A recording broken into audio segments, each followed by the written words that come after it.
Welcome to the Secret Cocktail. My name is Victoria Randall. Today is our growth series interview number 2. I am interviewing Claudia Mbah, who is the owner of Comfort Paradise Training Institute located in California. Join in to see how she has been able to grow her school.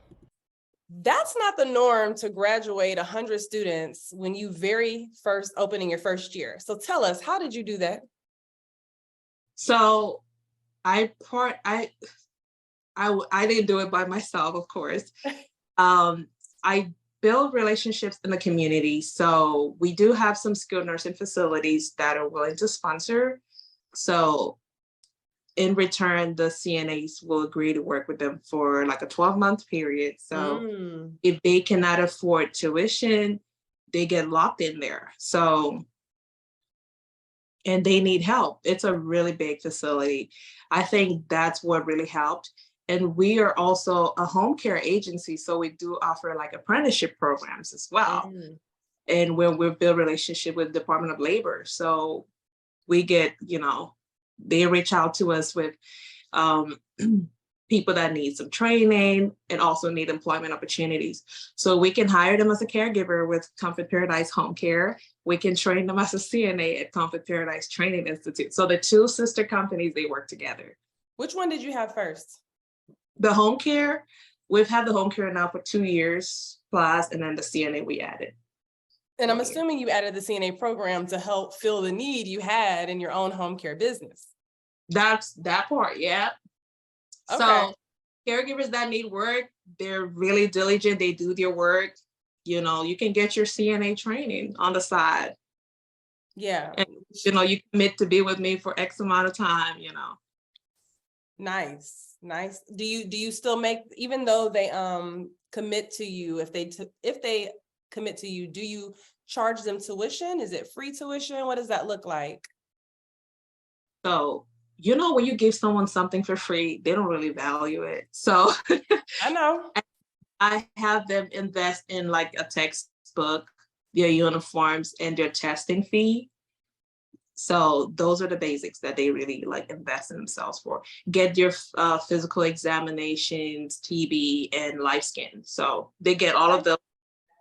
Just the tuition, don't worry about it. Well, let me ask you this. How do you choose who's going to go through the program and get to work for you versus who doesn't? Because we all know that everyone may not be fit to work, right, in our organization. So how do you choose? Do you choose in the beginning, at the end? Like, how does that work? That's a good question. So what we do when you start working with us as a caregiver, we see like you show up to work, you're good. Okay. My coordinator, she's the one that say, oh, this is the one, And then we ask you, hey, you're willing to embark on the CNA journey? And they're like, yeah. So we kind of work around their schedule so they get their training. And okay, so then you mix them with people you've found from the community that are paying for the program and that. Yeah, so those that just walk into the door, they come in, my caregivers come in, and then facilities that need theirs trained. So it's kind of like a combo. Yeah, okay, that makes sense. Now back to the Department of Health. Talk to me a little bit about the program, or you said Department of Labor. Talk to me a little bit about the program that you're partnering with where they send you people. How did you find out about it? What's the name of it? Was there any prerequisites? What did that look like? Actually, Victoria, I told her to connect with you. So I'm going to do like an email. So because most of the people that have CNA schools, they could benefit from it. I attended a conference for home care when I started my home care agency. And this lady, they came and they talked about the program where they give you funding to train your employees, and that's even how the school started, because they offered to give me the funding to train CNAs, but I didn't know I had to have a CNA license to teach CNAs and home health. So when I started reaching out to like WorkSource and all those places, they're like, where is your proof from California Department of Public Health that you can train these folks? And I'm like, what do you mean? Right. We're approved by the Department of Labor. And that's how I started researching on like how to train CNAs and HHAs. and then just so we can have that funding. So I started doing my research, and that's how I came across you. And, I watched all your YouTube videos. I did my notes. I went on, try to, get it done. It wasn't an easy process because we got like almost 50 corrections on a daily basis to do. And I kept telling my mom, I don't think these people want you to teach CNAs. It was not an It easy. seem like they're against you sometimes, doesn't it? Yeah. So long story short, when she talked about it at the conference, we had to kind of come back and get together with her. We had meetings. You have to come up with like all the skills you're going to teach and all of that, which is already in the curriculum, Right. And then the Department of Labor will approve of it. They will have you approved and then put you on their on the Department of Labor side. So yeah. So and then there will be facilities that need you to train their employees. So if those are on there, they can see you. So this lady reached out to me with fundings to train 25. It's like a program where you can train CNAs, but the age it has to be from 19 to 21. I'm going to have to advertise that. If you know someone 19 to 21 that needs training, I need 25 of them. So yeah. Interesting. So just to make sure I understood correctly, it was a program through the Department of Labor that is paying you as a home care agency to help you train up staffing to help you staff yourself, but you put them through your own CNA program. But if you didn't have a CNA program, then you could have sent it to another person that had a CNA program, which is what's happening for you. People are sending them to you, to your CNA program, and you still getting the money, honey. They don't pay for the tuition, but they will help you with like startup fee, to get like a uniform and things like that, which I think it's amazing. Okay, that's nice. So that's that program. Any other program? You said you got referrals from nursing homes? Uh-oh.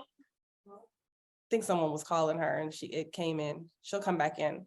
But for those of you who are joining us, I may have said it incorrectly. This is Claudia Mbah. She has Comfort Paradise Training Institute located in California. Yeah, located in California. I am so sorry, Victoria. I think the call hang up. Sorry about that. It's okay. So anyway, you have partnerships with nursing homes that send you students. You've got partnership with home care, the Department of Health, rather. Any other partnerships? Just facilities. I'm part of my chamber. So in my chamber in my community, I think I'm like the only CNA school, and they have like 7 hospitals and facilities. So they have me co-chair like the health and wellness and aging committee. So I get to connect. I'm trying to start connecting with like the community colleges, while co-chairing with the committee of people. So what I hear you saying is you're a partner of the Chamber of Commerce and you chair a committee. Yes. You guys hear that? Now, if you ever watch my videos, I talk about being a part of the Chamber of Commerce, and she took it a whole nother step and is actually chairing a position, which means she gets connections to people who need these things, a direct connection. She doesn't have to get connected to somebody. She's directly connected to them, girl. I love you for that. Yeah, and then you can also like, because our program is like every 5 to 6 weeks. So you can also, every time they graduate, we have like all those pictures on the newsletters. So yeah. I love that. Okay. And so you can do that through the chamber, right? Correct. Yeah. So every month I'm waiting for that newsletter because I want to see how we look on there. Like, oh my God. And then I take the picture and I tag, my students on, their page, and they're on like their WhatsApp, and they're so happy they're in the newsletter. So it's fun. Where would you say you get the majority of your referrals from? Out of those 100+ students that came to you, where did the majority of them come from? The majority of them,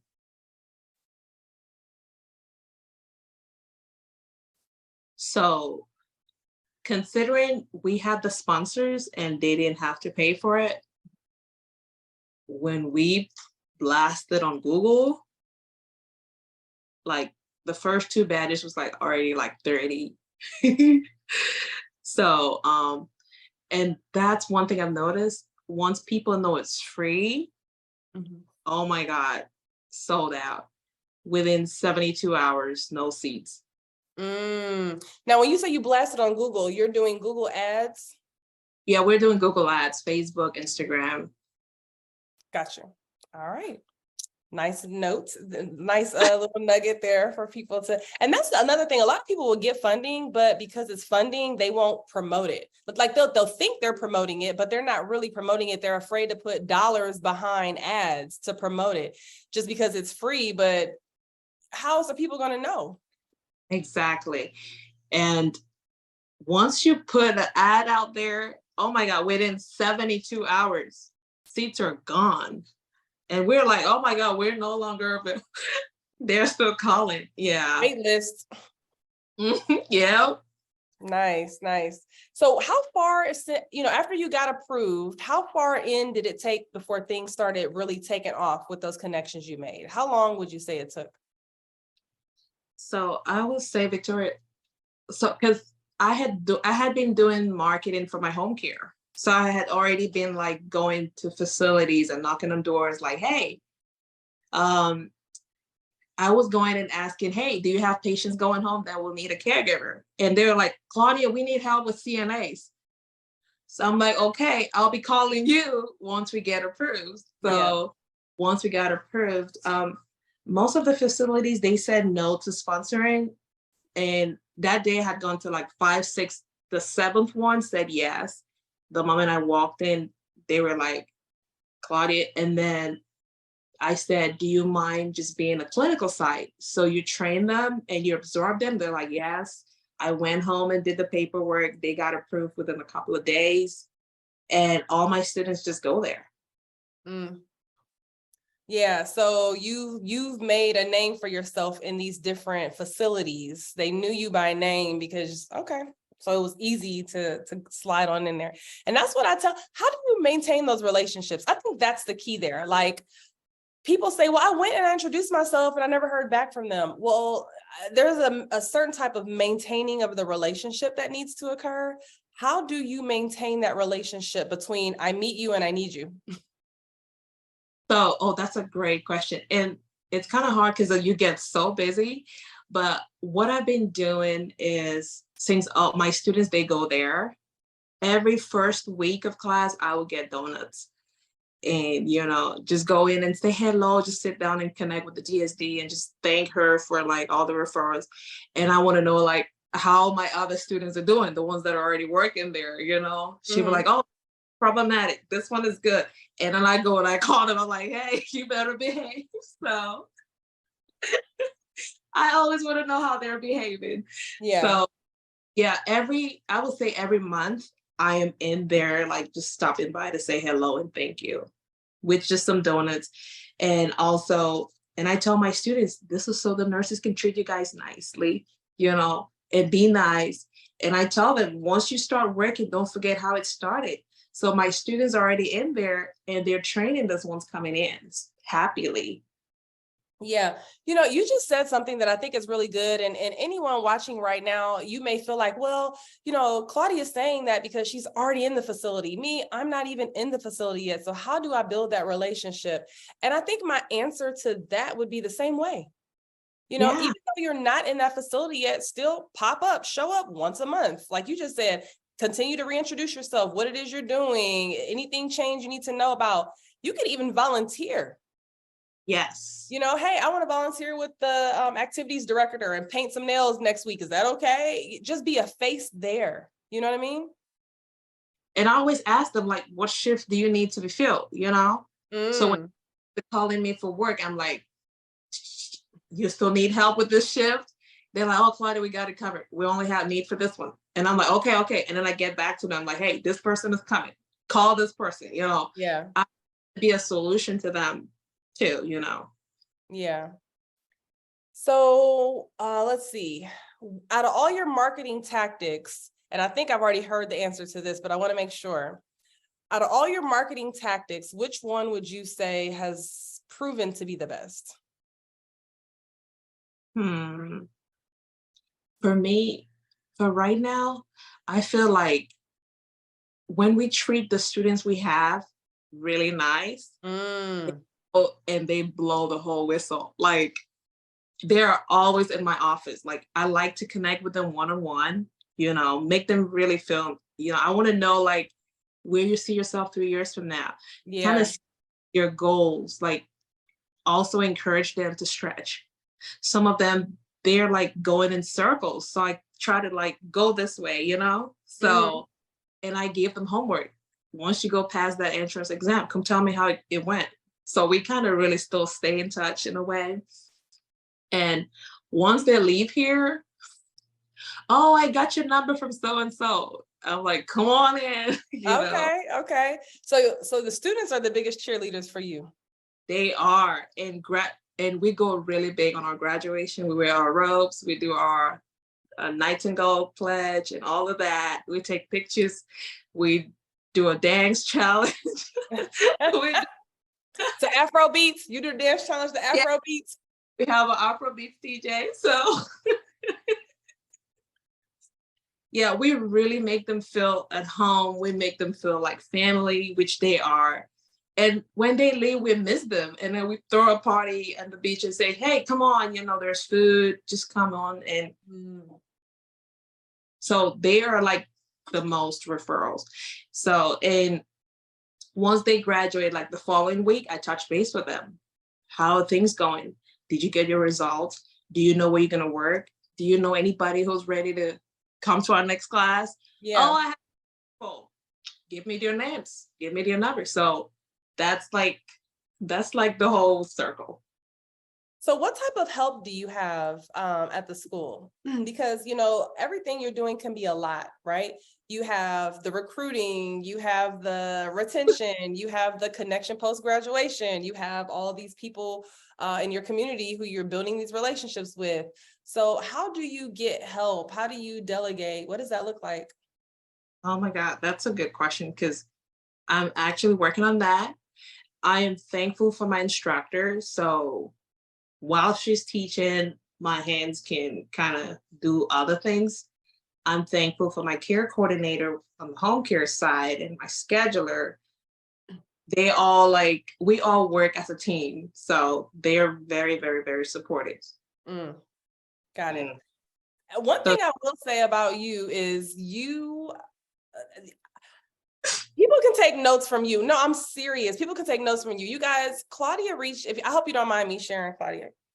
Sure. Claudia reached out to me and she said, Victoria, my school is really growing and I want to make sure that I have things in place to help us as we continue to grow even more. So, if you can assist. And I said, okay, well, we're having this mastermind retreat and we're going to be working on automations and how you can automate all these manual tasks you're doing. And she was like, oh, I'm there.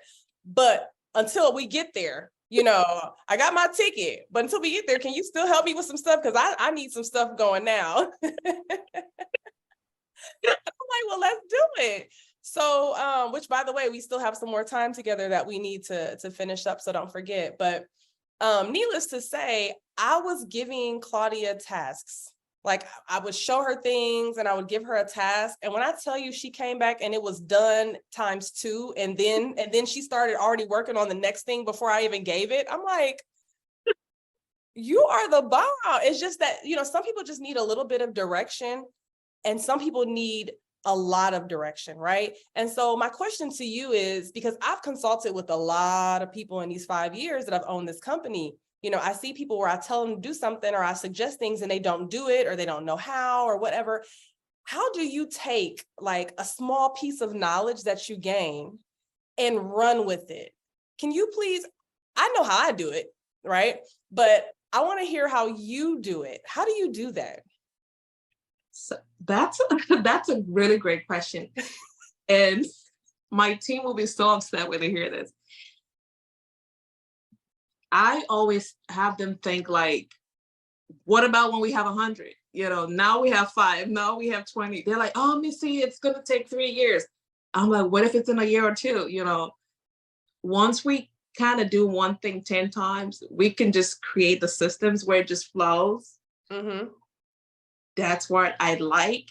And once it's like organized, I think that way. So I'm like, okay, if this person is sick, I can dedicate this task to someone else. And I always just write them down, like CPR to teach it. Click here, log in, go like this, print the papers, log in this way. And, so I strongly believe in systems and always thinking big, like long scenario, What if this person is not available? How can I still just jump in and kind of see like task is done or, without necessarily inventing the wheel? How can I make sure that someone can pick up where they left off? Right. And also just look at a bigger picture. Don't focus on 5 students now. What if they're 25? Yeah. Because remember, we had to switch our classrooms. Yeah. Yeah. I think so. Like, I'll never forget. There was one task I had given you. We talked about what was it? LMSs. We talked about LMSs, right? And okay, what learning management system and how do you do it? And what's the best way? Y'all, I promise y'all, I just showed her an LMS system, right? And I said, this is the LMS system. Here's a few screens on how we do things. And here's kind of like an automation you can set up.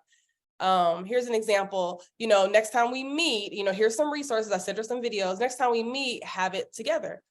Boy, she had already emailed me before we met and was like, I got it together and look in these screenshots and tell me if I got it right. And I said, how did you get this done? Oh, I found somebody that could do it. Like, I said, I found the guy on Fiverr and I put him get 3 days. You said what? I found the guy on Fiverr and I was like, I got 3 days to get it done. Get it done. And I was so happy. I was like, oh my God, I'll work with you all the time, anytime. Like, you just tell me what you need. I'm there for you. Because when you talk to someone and you just show them and they can execute like that, like even you knew like, hey, I don't have the time or I'm not really sure, but you were resourceful enough to say, who can I find to help me with this task? And I really want to take this point home to everyone watching, because you might want to open up a school and you may feel stuck. You may want to grow your school and you may feel stuck. But I want you to think about, how can I take a small piece of knowledge? And even if I don't know, how can I be resourceful enough to find someone that does? Or like you said, once I figured out, I went on ahead and wrote that system out, and then I was able to hand it to someone so that they can implement it for me so I can move on to the next. That's how you grow. That's how you grow. Yeah. It sounds easy, and I know it's complicated. I'm not going to act like it's not, but once you practice it, it does kind of become, easy. And then you Active Campaign on top of that one. Yeah. How is Active Campaign going? It's going pretty good. I just can't wait to have a meeting with Amy to make sure she knows like things are in the right place and it's streamlined. So got you. Yeah. And for those of you who don't know, Active Campaign is like an mass emailing software system. As opposed to using an Excel spreadsheet with 100 students on it, you can have Active Campaign that you just click one button and it sends a message to everyone at one time and your life is easy.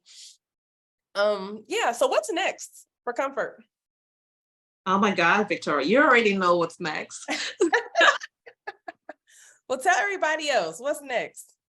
Well, we're working on adding like other courses. So that's pretty much where we are. Still going back and forth with the state to kind of figure it out. Doing our corrections and just moving step by step, baby steps. So okay, so adding more programs. Yes. Okay. Well, you guys, this is the time to ask any questions. I am looking at the thread, so if there's any questions, please let me know. This is your moment. And Miss Deb says, you can see Claudia's brain is always ticking. Remember Miss Deb? That is too funny. And while we're waiting for questions, how was the Mastermind retreat? What would you tell everyone about your experience at the Mastermind retreat? It was wow. Wow, wow, wow. First of all, when I arrived in Mexico, your husband made me feel safe. Because you know how like media is like, Mexico is scary. We all got into an Uber and we went to the hotel and he speaks Spanish. So, hey, I knew I was secure. I know, right? Yeah. And he's just like, he just makes you just feel very comfortable. And everything was very organized, Victoria. We had a plan on what to expect. And on that plan, I didn't know how we were going to execute in 4 hours, but you made it happen. So kudos to you. Yeah, and just being organized, take it. And just that adventure side, when you go and you do some adventure like things, when you come back, you're able to think clearly. So I feel like that was cool.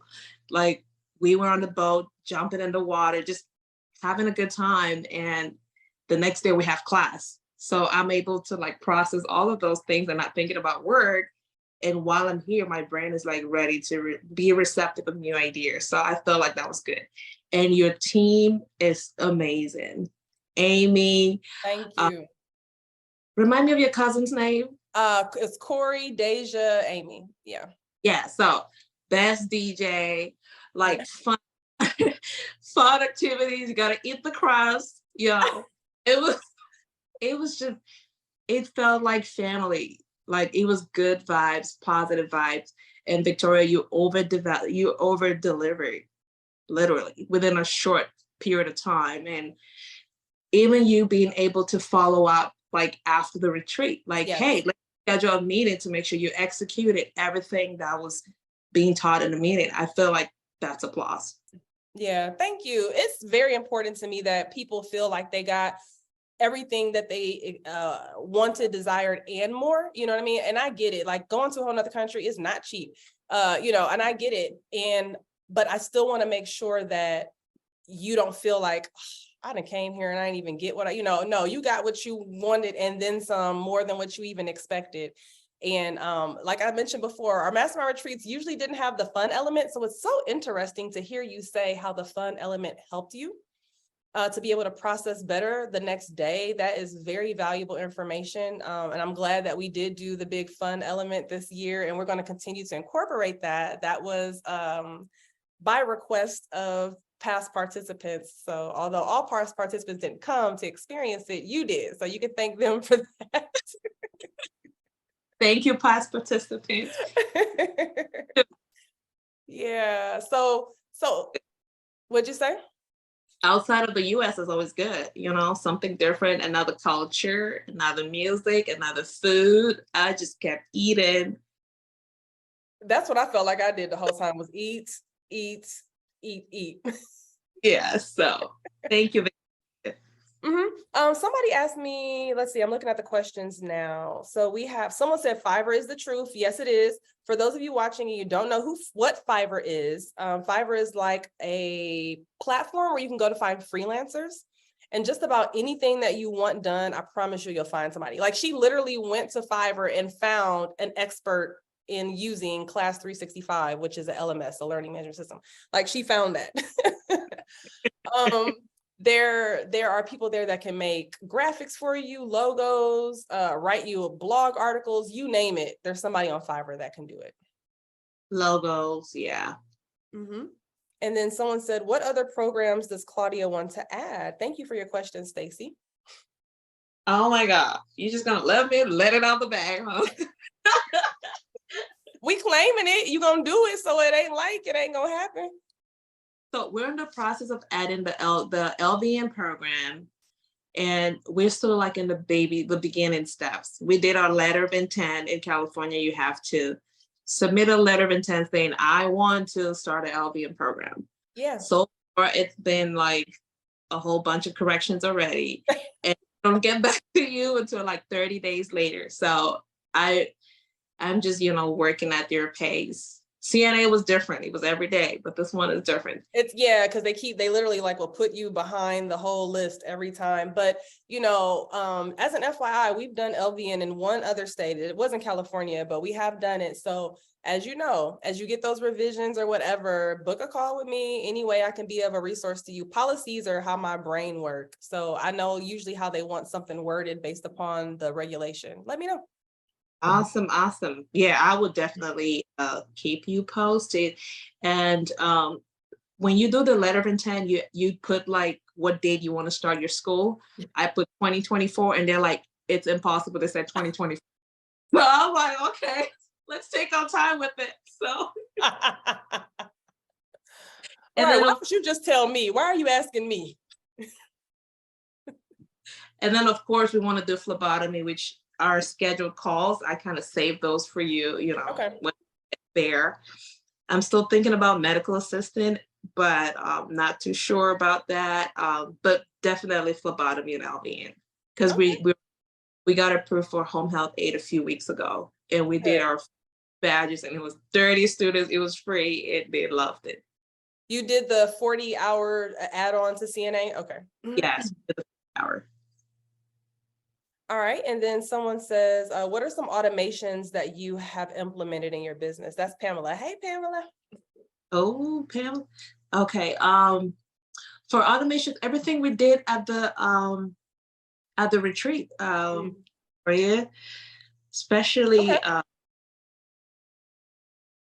especially with the onboarding process. Right. So we did some automations for onboarding, like once a student enrolls into your course, all those minuscule tasks that you usually have to do, like take their name and email and put it in your LMS or your Excel spreadsheet. Send them a welcome email to the class and tell them what to expect, set up their payment plan system or whatever, like all those little things that you do, the automation just kind of did them. Or walk the student through actually doing them so you don't have to. So that was a huge automation, actually. Right. And then also those that haven't made up your mind, if they want to move forward, we have those nurturing emails that we work with Amy and you. That's right. We keep following up with them, those little touches until they convert into like a lead. Yep. And then of course, because we teach CPR, so those reminders like, hey, your CPR 1 year anniversary and all those little things. That's how you get repeat money. One of the biggest things that people miss is the repeat money. The reoccurring revenue is what they call it model. You want to identify as many reoccurring revenue models as you can. And that's a huge one because they already did it with you and people forget and they wait till the last minute. So if you're getting a message from me and you did it with me last time, you already know me, you're going to do it. How many of you go to the same person over and over and over to do CPR? Most people don't. They just find somebody at the last minute to do it. But if you built a relationship with them and you're constantly contacting them and you reminded me that my stuff about to be expired, I'm going to come to you. Right. So 2 years from now, those 100 people we provided them, we're talking to them on top of the next one for the next upcoming year. So all the CPR, and at that time, they know someone who want to be a CNA or HHA, and they know when we've added LVN. That's right. That's right. All right. Someone said, can you talk more about learning management system? I won't get too deep into it, but a learning management system is basically like a system where your students can log on online and participate in their education, whether it's pulling up handouts, whether it's looking at lectures or skills videos or whatever, they can manage it on their own without you having to necessarily be there, is the best way I would explain that LMS. Like classroom. An example would be a Google Classroom. Yeah, Google Classroom is a good one. Miss Debbie says we didn't want to leave class at the retreat. Oh, Debbie. All right. If there aren't any more questions, I think we'll go ahead and end today's interview. I thank you so much, Claudia, for you sharing. And I'm gonna say something. This is the second growth series. So those of you who watched the last growth series, you can just go, like, after this video ends, you can scroll down and watch my interview of Chanel. She's a school owner of Indianapolis, Indiana. The reason why I'm mentioning that is because a lot of the stuff that Chanel said, Claudia just said. And that was community, building relationships with the community and finding sponsors. Those were the biggest ones. And speaking of, I need you to apply for WIOA, ma'am. WIOA. You're at the point where you should be able to apply for a WIOA now. What is that? Workforce Innovation Opportunity Act. So it's funding that pays for the education of people who are in underserved communities. Typically a school, every state does it differently, but typically a school that has a proven track record, that has had people come through, they've been, they graduated, they got certified and they went and got jobs. They will go ahead and put you as a vendor on their list. So when someone comes to say, hey, I just lost my job, or hey, I need help with a job, but I don't have money for education, they will pair them with a person like you to provide that education, and they pay for it. Is that the same as the ETPL? It may be. I think we had this conversation now that you're saying that, because we logged into the portal or something. I think it is similar to that, but I think you were supposed to further investigate that. Right. I did, because I spoke with them yesterday, the ETPL folks, and they said there's been some changes. You have to been in the business for like 2 years. Oh, okay. See, and that's what I mean. Every state is different, because Texas does it after like 3 months or something. And here we have to have 1 year. Here we have to have, 1 year or 10 students, whichever comes first or something. I don't know. Every place is different. Because I had applied for it even before I had the first student.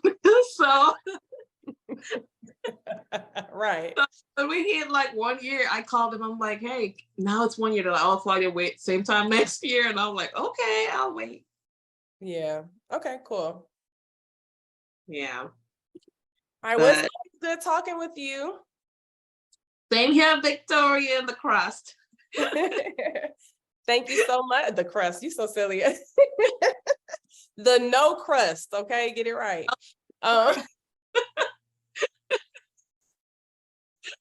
Okay, Tori. All right. Thank you again for letting me interview you. Thank you guys so much for tuning in. And until my next interview is next week. So I will see you guys then, and I'll send out an email. Bye. Thanks for your time, guys. Go